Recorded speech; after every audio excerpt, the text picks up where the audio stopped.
Last class में आप लोगों को कोलाइडल स्टेट में कोलाइडल्स के टाइप्स बता दिए गए थे। आज की क्लास में हम देखेंगे कि जो हमारा प्रिपरेशन होता है वो कोलाइडल का प्रिपरेशन कैसे होता है। हमारे जो दो टाइप के कोलाइडल थे, एक हमारा था लायोफोबिक कोलाइडल और एक था हमारा लायोफिलिक कोलाइडल। तो जो प्रिपरेशन में हमारे जो पहला है हमारा लायोफिलिक कोलाइडल।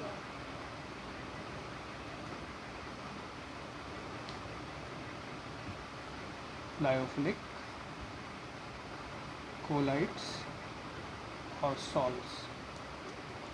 बात करी जाए लायोफिलिक कोलाइडल, द्रव स्नेही कोलाइडल, तो द्रव स्नेही कोलाइडल हमारे बहुत ही ईजिली बन जाते हैं। अगर इनमें क्या किया जाता है, इनमें डीपी को डीएम में मिलाया जाता है। जब हम डीपी को डीएम में मिलाते हैं और नॉर्मली अगर इसमें हम शेकिंग कर देंगे, हिला देंगे इसको, तो भी हमारा किस में कोलाइडल में कन्वर्ट हो जाएगा। ठीक है। तो लायोफिलिक कोलाइडल, द्रव स्नेही कोलाइडल कौन से होते हैं? जिसमें परिचित प्रवस्था को परिक्षेपण माध्यम में मिलाने पर और ईजिली और हल्का सा हिलाने पर ही उसको वो कोलाइडल में परिवर्तित हो जाते हैं, वो हमारे क्या कहलाएंगे? Lyophilic colloidal. और इसमें कहा जाए इनके में डीपी और डीएम के बीच इसमें एक तरह का अट्रैक्शन फोर्स लगता है, जिसके कारण ये ईजिली आपस में मिक्स हो जाते हैं। ठीक है। तो लायोफिलिक कोलाइडल क्या हो जाएगा?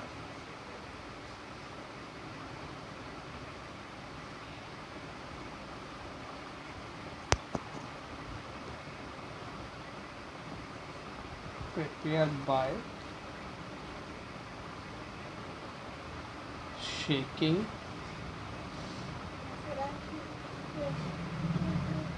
substance in water, ये चाहे हमारा कोल्ड हो या वार्म हो। ठीक है। ना डीपी को डीएम में किसी सब्सटेंस को अगर हम वाटर में मिला रहे हैं और उसको ईजिली हिला रहे हैं, वो कोलाइडल में कन्वर्ट हो जा रहा है, तो हमारा कौन सा होगा? Lyophilic colloidal. अब हम बात करें लायोफोबिक कोलाइडल जो होता है,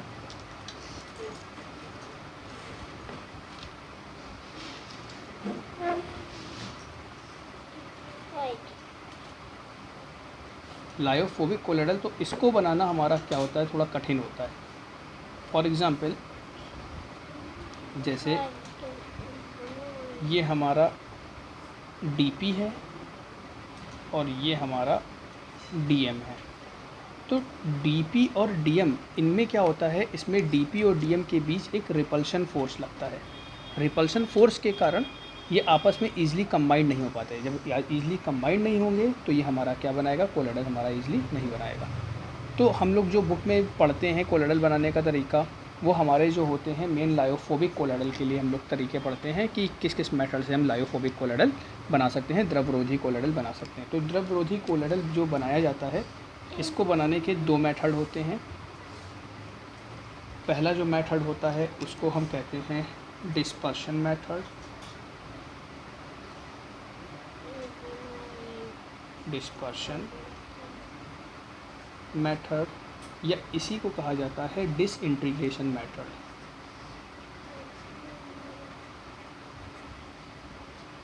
डिसइंटीग्रेशन मेथड।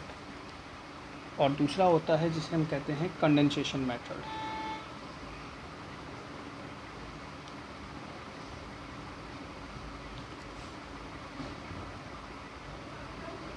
Condensation method. अब डिस्पर्शन मेथड को हिंदी में कहते हैं परिक्षेपण विधि, इसको कहते हैं संघनन विधि। अगर हम इसको डिसइंटीग्रेशन मेथड के बेस पे समझे, तो इंटीग्रेशन का मतलब होता है जोड़ना, डिसइंटीग्रेशन का मतलब हो जाएगा तोड़ना। इसमें क्या होता है? जो मैक्रोमॉलिक्यूल्स होते हैं उनको स्मॉल कोलाइडल पार्टिकल में चेंज किया जाता है, और इसमें क्या हो जाएगा? छोटे पार्टिकल क्या करेंगे? कंबाइन करके हमारा मैक्रो कोलाइडल पार्टिकल बनाएंगे। ठीक है। तो डिस्पर्शन मेथड और कंडेंसेशन मेथड, परिक्षेपण विधि और संघनन विधि। तो इसमें हमारा क्या हो जाएगा? इसमें पॉइंट क्या बनेगा? In this large macro size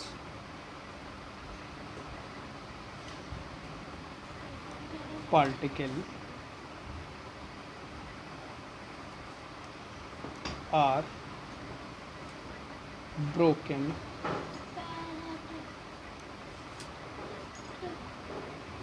down into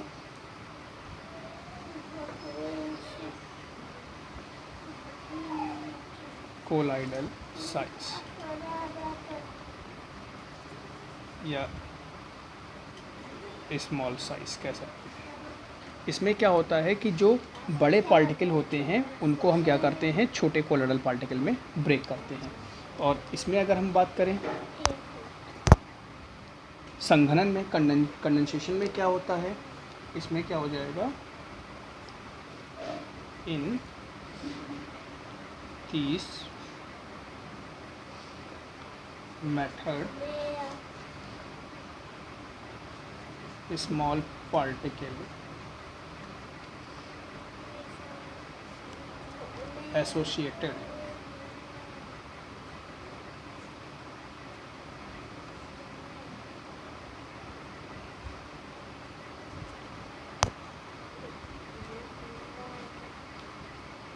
either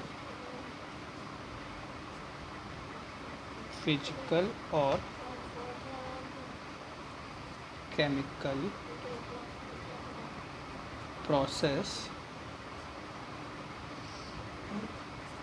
forming the particles of colloidal dimension। इसमें क्या होता है, स्मॉल पार्टिकल, छोटे पार्टिकल आपस में जुड़कर किसी बड़े कोलोइडल पार्टिकल का निर्माण करते हैं। ठीक है, तो जो हम लोगों को कोलोइडल में जो प्रिपरेशन मेथड जो हमको पढ़ना है कोलोइडल में, लायोफिलिक और लायोफोबिक में से हमको कौन सा पढ़ना है, लायोफोबिक मेथड पढ़ना है, क्योंकि लायोफिलिक जो होते हैं वो हमारे ईजिली बन जाते हैं, लेकिन लायोफोबिक में रिपल्शन होने के कारण, डीपीओडीएम में रिपल्शन होने के कारण ये हमारे ईजिली नहीं बनते। अब अगर हम बात करें कि डिस्पर्शन मेथड में हमारे कौन कौन से मेन मेथड आते हैं, तो डिस्पर्शन मेथड में जो हमारे जो मेन मेथड होते हैं वो हमको इसमें दो मेन मेथड पढ़ने हैं। इसमें पहला जो है हमारा इलेक्ट्रो डिसइंटीग्रेशन मेथड, या इसी को हम कहते हैं ब्रीडिक आर्क मेथड। इसी को कहा जाता है ब्रीडिक आर्क मेथड कहते हैं, ये इम्पॉर्टेंट भी है। और दूसरा जो हमारा होता है उसे हम कहते हैं पेप्टाइजेशन, कहते हैं पेप्टीकरण, हिंदी में इसको पेप्टीकरण कहा जाता है। ये होता है हमारा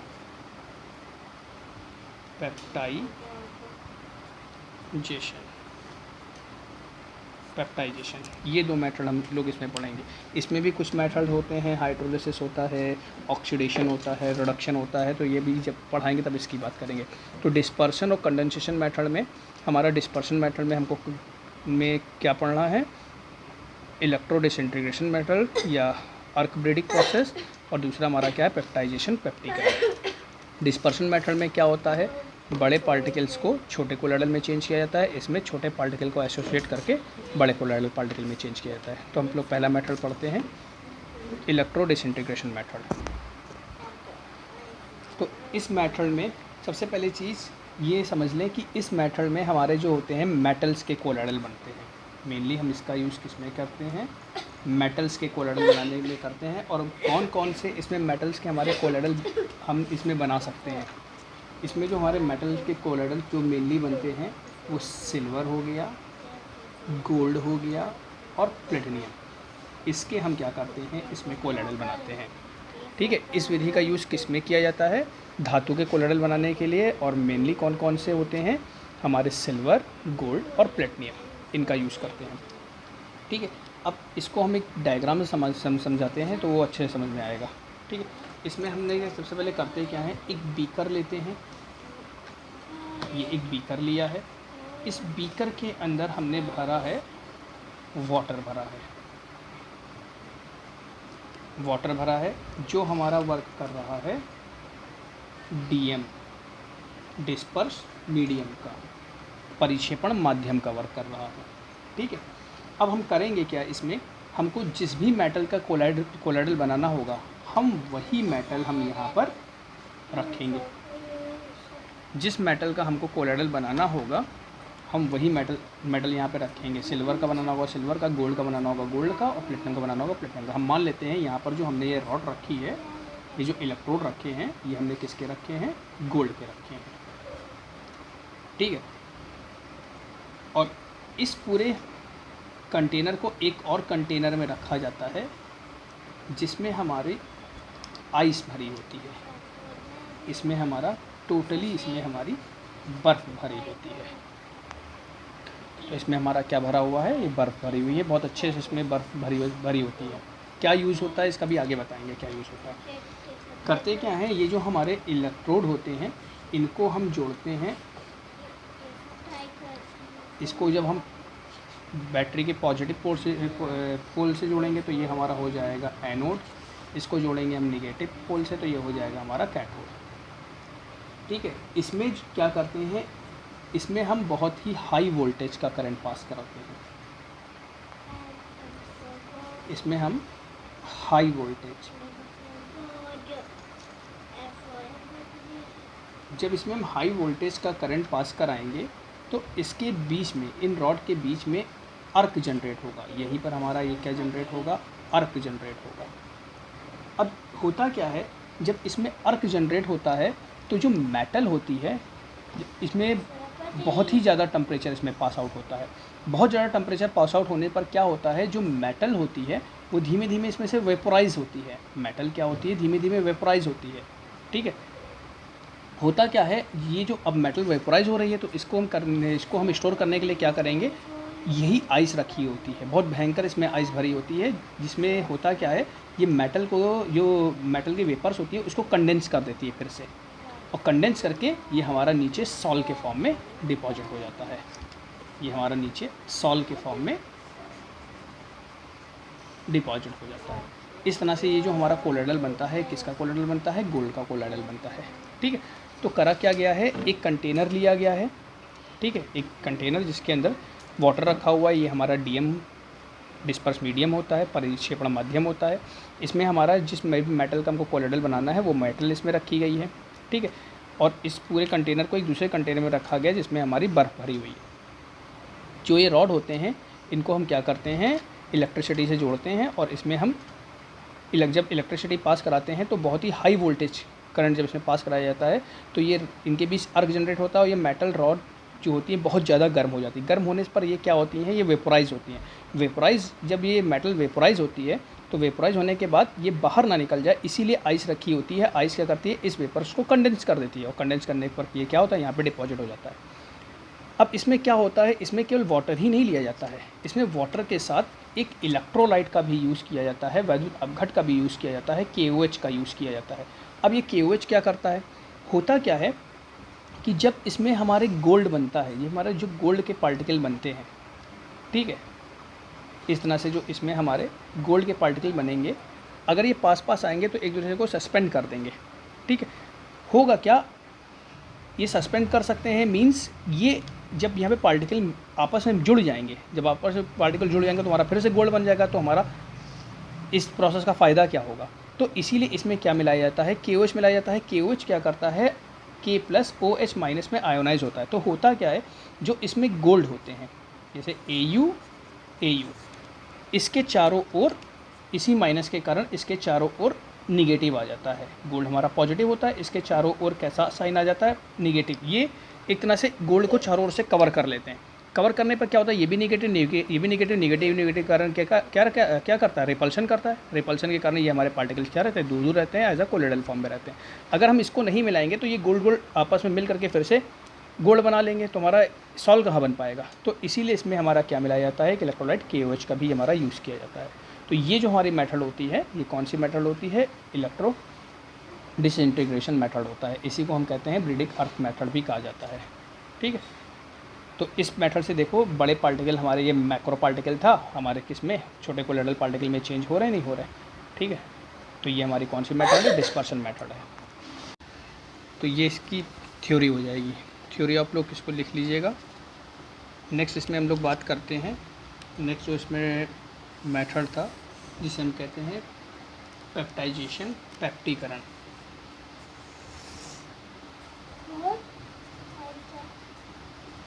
पेप्टाइजेशन, पेप्टीकरण क्या होता है? तो पेप्टीकरण को इस तरह समझाया जाता है कि किसी ताज़ा अवक्षेपित पदार्थ का उपयुक्त वैद्युत अपघट द्वारा अवक्षेपण क्या कहलाता है, पेप्टीकरण या पेप्टाइजेशन कहलाता है। कोई फ्रेश प्रिपेयर्ड प्रेसिपिटेट हो उसको इलेक्ट्रोलाइट के थ्रू कोलाइडल में चेंज करना पेप्टाइजेशन कहलाता है।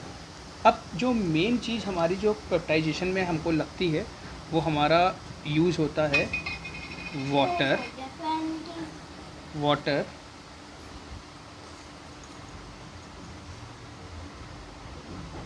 फ्रेशली प्रिपेयर्ड पीपीटी प्रेसिपिटेट अवक्षेप और KOH हमारा पीछे कितना वर्क करेगा, निगेटिव आयन प्रोड्यूस करेगा। निगेटिव आयन क्या करेगा, जो कोलाइडल होगा उसके चारों ओर एक लेयर बना लेगा। लेयर के कारण ये क्या रहेंगे, एक दूसरे से रिपल करेंगे जिससे हमारा सॉल्व बन पाएगा।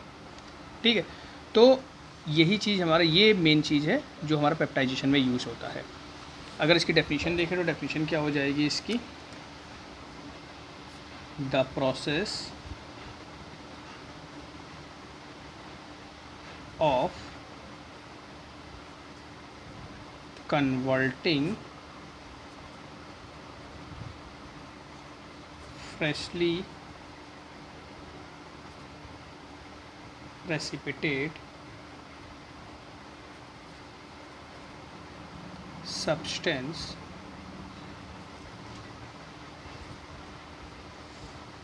into colloidal by adding or shaking with suitable electrolyte।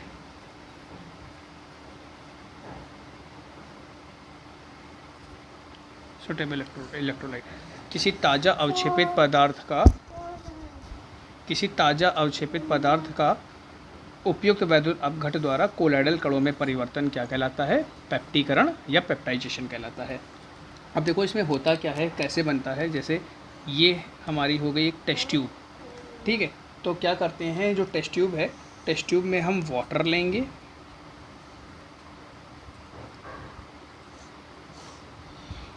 Fresh PPT लेंगे और KOH लेंगे। KOH ये तीनों चीज़ें इसमें मिलाने के बाद इसकी शेकिंग की जाएगी। इसको ऊपर से बंद कर लो, इसको खूब हिलाओ,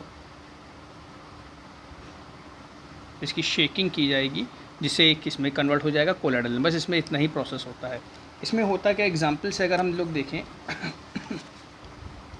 जैसे AgCl एक प्रेसिपिटेट है। प्रेसिपिटेट के साइन को हम इससे दिखलाते हैं, मतलब नीचे की ओर बैठ रहा है। PPT है, फ्रेश प्रिपेयर्ड। अब हम इसमें क्या करें, कोई ऐसा इलेक्ट्रोलाइट मिलाएं, ठीक है, जिसमें इनका एक आयन क्या हो, सेम हो। ठीक है, अब मिलाने के लिए इसमें हम लोग मिला सकते हैं AgNO3 मिला सकते हैं, या कई जगह बुक में HCl मिलाया जाता है। तो देखो इसमें सिल्वर आयन सेम मिल जाएगा और इसमें क्लोरीन आयन सेम मिल जाएगा। इसको मिलाएंगे, ये इलेक्ट्रोलाइट हो गया, और वाटर मिला करके इसको शेक करेंगे तो ये हमारा किस में चेंज हो जाएगा, कोलाइडल में चेंज हो जाएगा। ठीक है, तो ये प्रोसेस क्या कहलाती है, पेप्टाइजेशन। इसकी जगह एक एग्जांपल और देख सकते हैं, ये हम लोग को लैब में इजीली मिल भी जाता है। फेरिक हाइड्रोक्साइड प्रेसिपिटेट है, इसमें फेरिक क्लोराइड। बस हमको ये चीज़ देख करके मिलानी है कि कम से कम एक आयन हमारा क्या मिले, सेम मिले। इसको मिलाएंगे, वाटर मिलाएंगे, शेकिंग करेंगे, जिससे ये हमारा किस में चेंज हो जाएगा, कोलाइडल में चेंज हो जाएगा। ठीक है, तो ये हमारा प्रोसेस कौन सा हो गया, पेप्टीकरण या पेप्टाइजेशन। किसी ताज़ा अवक्षेपित पदार्थ का उपयुक्त वैद्युत अपघट द्वारा कोलाइडल कणों में परिवर्तन क्या कहलाता है, पेप्टीकरण या पेप्टाइजेशन। इसमें जो हमारा ये जो पॉइंट था, ये 3 पॉइंट हमारे इसमें मेन होते हैं। ठीक है, तो हम लोगों ने आज की क्लास में क्या क्या पढ़ा? आज की क्लास में हम लोगों ने प्रिपरेशन मेथड पढ़ लिए। प्रिपरेशन मेथड कौन सा पढ़ा है हम लोगों ने? प्रिपरेशन मेथड पढ़ा है, डिस्पर्शन मेथड पढ़ लिया है। नेक्स्ट क्लास में हम लोग कंडेंसेशन मेथड की बात करेंगे।